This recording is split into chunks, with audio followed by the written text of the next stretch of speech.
वळूयात पुढच्या बातमीकडे। मंडळी, घाटकोपरच्या अमृतनगरमधल्या दर्शन ज्वेलर्सवर काल भर दिवसा टाकण्यात आलेल्या दरोड्याप्रकरणी मुंबई पोलिसांनी 2 आरोपींना शिताफीनं बेड्या ठोकल्यात।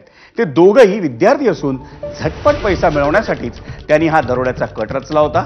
तनिष सुशील भैसाडे आणि सूरज जगदीश यादव अशी त्या दोघांची नावं आहेत। घाटकोपर पोलिसांनी दोन्ही आरोपींना मरोळमधून अटक केली आहे। त्या दोघांना न्यायालयानं 7 दिवसांची पोलीस कोठडी आज सुनावली।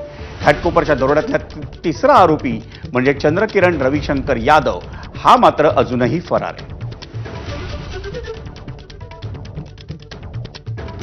दुकानातून 30 ग्रॅम वजनाचे दागिने जबरी चोरी करून पळून जाण्यात यशस्वी ते पळून गेले।